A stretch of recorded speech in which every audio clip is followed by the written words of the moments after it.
Hi everyone, it's Ellen here from the Ontario Nail Institute.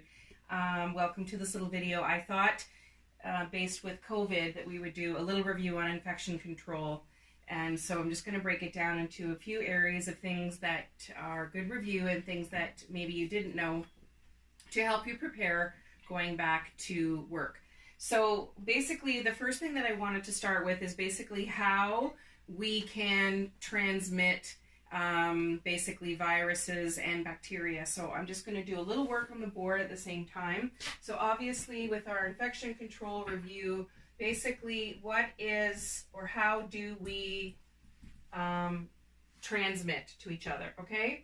So obviously with transmission we have direct contact,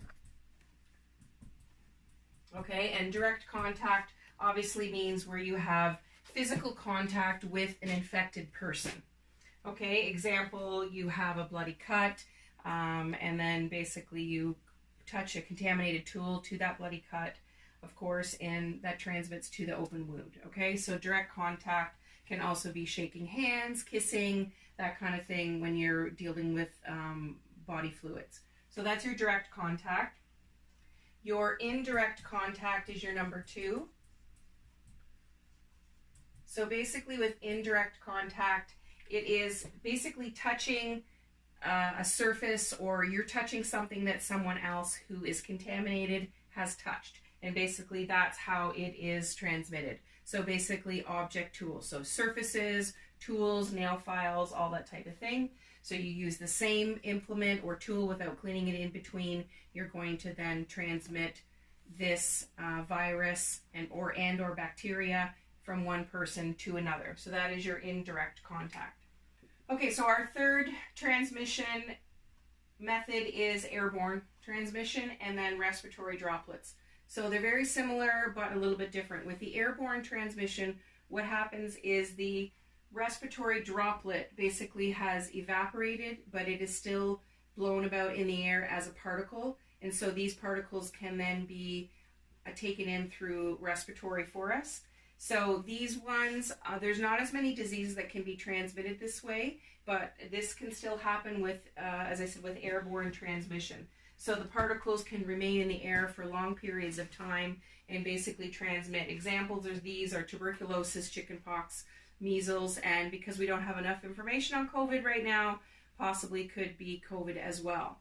When it comes to respiratory droplets, this is obviously direct mucus from someone from coughing or sneezing that then you take in, and obviously then that's the way that the virus is transmitted that way, through respiratory droplets. So now that we know basically how the transmission happens, now we're going to basically go to what we need to do now to keep ourselves and our clients safe. Now we're going to talk about masks and gloves and the different disinfectant products that you can use. So the first thing that we're going to talk about is masks. So we have our basic ear loop mask. So in order to put these on properly, you're going to put the loops over. Then you're going to take, there's a little bit of a metal piece, you're going to pinch that over your nose and make sure it's form-fitted to your face. Then you're going to make sure that you open the pleats and then pull the bottom over your chin. Okay? Wearing it like this is no good. It needs to be over the nose and the mouth. So remember, for transmission with direct contact and respiratory, it's any portal of opening that we have is how we get sick. Portal of opening, portal of opening, portal of opening, portal of opening, and one more portal of opening. Okay?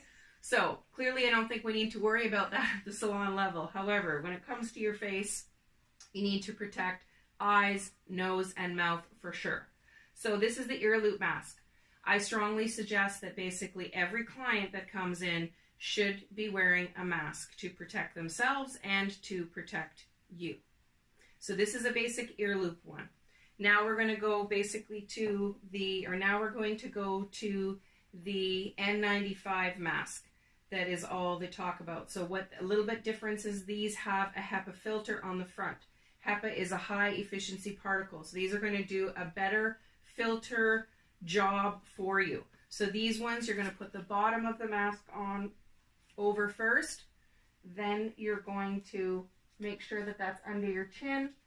Then you're going to put the top of the mask over your head, and again you're going to pinch and make sure that it's nice and secure. If you have any gaps or openings, that is how you're going to take in water droplets, okay? So now I'm set up and I have my mask. What about my eyes? So if somebody coughs or sneezes on me, my eyes are unprotected. So that's why some people are going to go to a full face shield with the mask. Okay, so the full face shields, I don't have any here yet to show you, but for those of you doing pedicures, I highly recommend that you wear a mask and a full face shield in order to do your pedicure services. The reason being that if we move to a screen or a safety shield, we're going to go over here and look at the safety shield. So this is one that hasn't had the covering taken off yet. If we go to the safety shield, this is going to be very hard to position at your pedicure station. So these are going to be great for manicuring tables, but they're going to be very difficult for pedicure stations. So that's why I suggest shield and mask. So I'm going to come back to the shield afterwards. Okay, so the other then what you want to use is you want to have gloves. So make sure the gloves are nitrile gloves and make sure that they're properly fitted. You don't want them too big, and obviously you don't want them too small. So nicely form-fitted gloves is going to allow you to make it a little bit easier to work as your natural hand. So once gloves touch something that is dirty, now the gloves become contaminated. So make sure that once you have touched something that is dirty, then you're going to change your glove. And when you're going to take the gloves off, the proper way to do it is basically you're going to grab some of the glove here and roll it down over so it flips it inside out. Okay, and then pull that one off. Then you're going to use your clean hand, go to the other glove and roll it opposite and pull it off. So that's your next piece of PPE. So we've covered our gloves and our mask. Now what about our tools and cleaning our tools? So now we're going to talk about cleaning our tools. So what you want to make sure that you have at your sink is clearly some soap. You're going to use a plastic scrub brush of some sort. You can use gloves while you're washing if you want. If you're not wearing gloves, what I do is I wash my hands thoroughly first. If you have debris under your nails, you're going to make sure that you brush your nails as well. Then you're going to rinse your tool under the warm water. You're going to scrub it with soap, the whole thing. You're going to rinse this again under the warm water, and then you're going to dry it. You want to make sure that you dry it. What happens is when you're working with disinfectant, whether it's the preempt or the microlium, basically what happens is the water and the disinfectants don't mix well together, and so they're going to rust your tools and dull your tools if you leave them in there too long. So make sure you dry your implements completely. Then you're going to get ahead and submerge them in the solution for the appropriate amount of time. So here's where we're going to talk about time. If you're using alcohol to soak your tools, it needs to be in there for 20 minutes. And this solution needs to be changed daily. A lot of people don't remember that when it comes to alcohol. A lot of times that they buy the alcohol because it's cheaper than the disinfectant. However, when you're working with disinfectant, you get 14-day reuse for your solution. So alcohol is now up at least $13 a gallon. So again, be prepared to now, thanks to COVID, be paying more for your alcohol. So that's one solution. Another solution then that you can use is what we call HLD5. So the preempt has a couple of different products for us to use. I'm going to go through those with you. So the HLD stands for high level disinfectant. The 5 is the contact time. So this is a high level disinfectant which is going to kill everything that we need it to kill. It is hospital grade, so it's virucidal, bactericidal, fungicidal, tuberculocidal. So it will kill the COVID for you. 5-minute contact time. This one only comes in the 4 liter, so you're going to soak your tools in this solution for 5 minutes. You're going to, of course, do the pre-wash, rinse, dry, and then go into the soak, and 5 minutes is your contact time. So I've had someone tell me already that Health Board told them to use HLD5 in their barbicide jars for their combs. No, this is for your soaking for your tools. It can be used for your hard plastic as well, but basically it's not something really that you want at your station. that you want to put your fingers into and out of. So we're going to have a different solution that is better for combs and brushes that can be used at a hairstyling station. So that's the HLD5. The last time I did infection controlled class, the people from Preempt told me that the HLD5 was at the bar for disinfection and the CS20 was above the bar.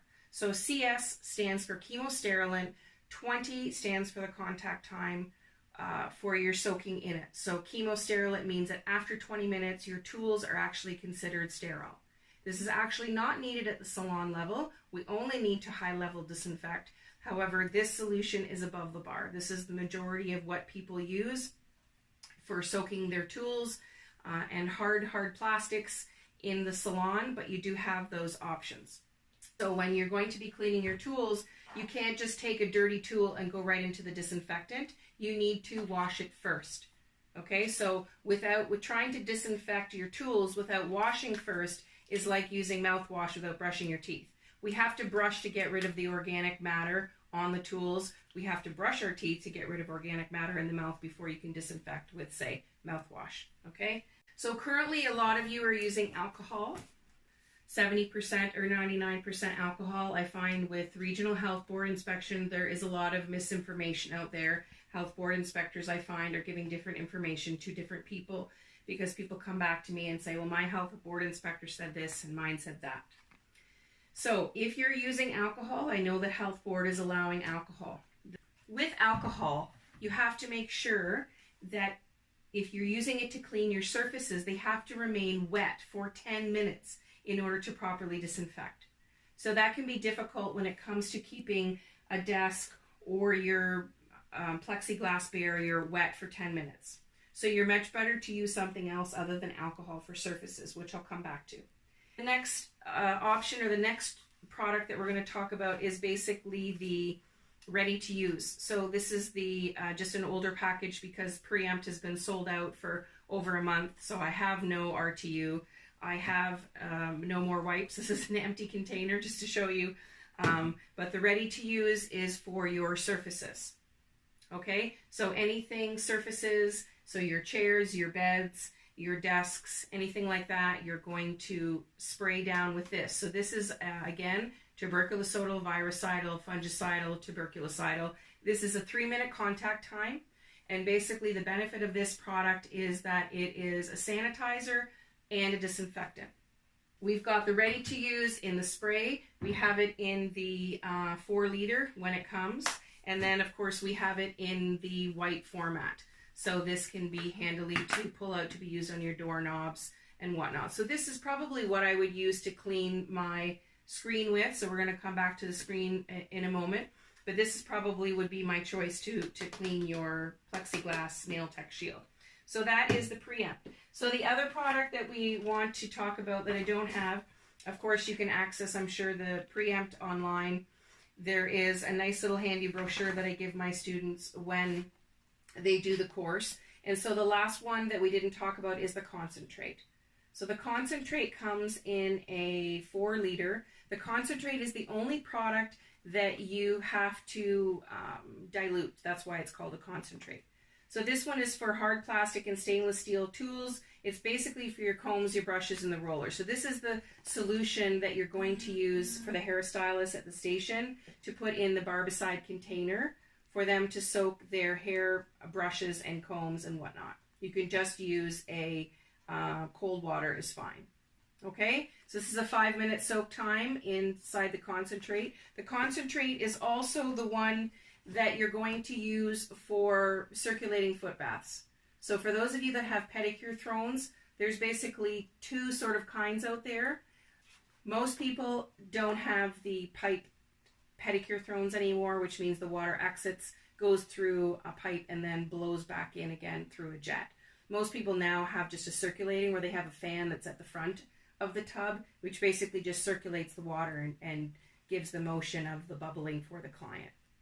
These chairs still need to be disinfected, or these baths need to be disinfected between each client for sure. So the concentrate does that job very well, because what it does is for anything that is piped, basically it runs through the pipes and then comes back out through, because what happens is the biofilms collect in the pipes which is an added source of bacteria.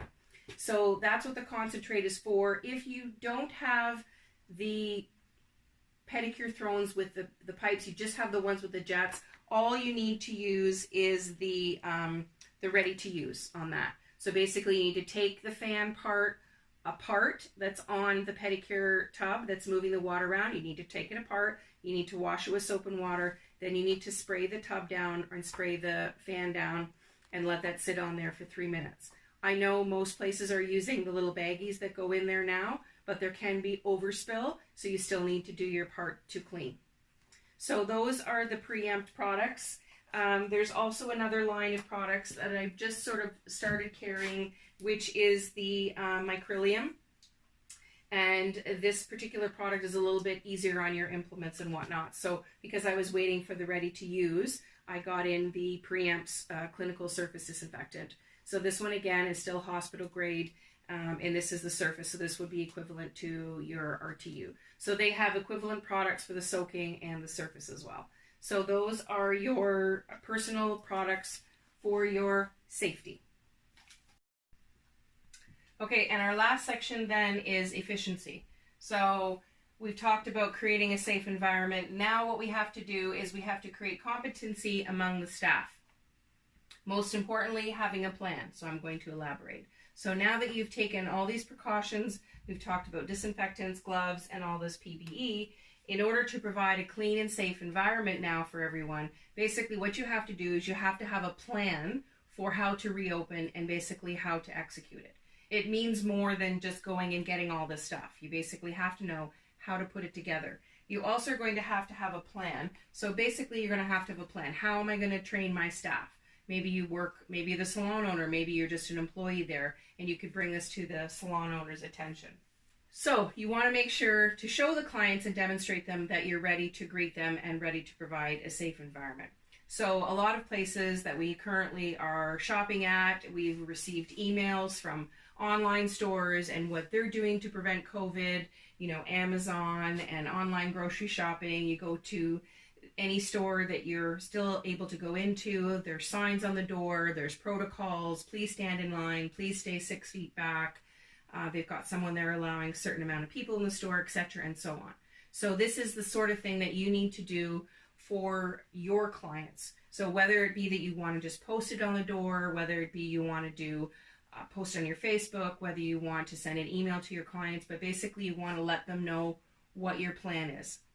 So your plan is going to be, welcome back, you know, we've missed you, and here's what we're doing. Here's our checklist of what we're doing. So we're wearing gloves. We have the safety screens in place. We're wearing a mask. We're going to ask that you clients wear a mask. We're going to only allow a certain amount of clients in the salon at one time.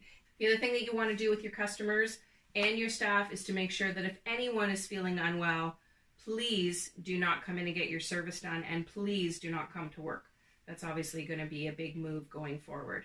These are all the things that basically you need to communicate with them so they're going to feel safe and confident with you. So that's the efficiency part of getting ready to go back to work. So if you have more questions for us, please let us know. I'm happy to do more videos to bring some more information to you.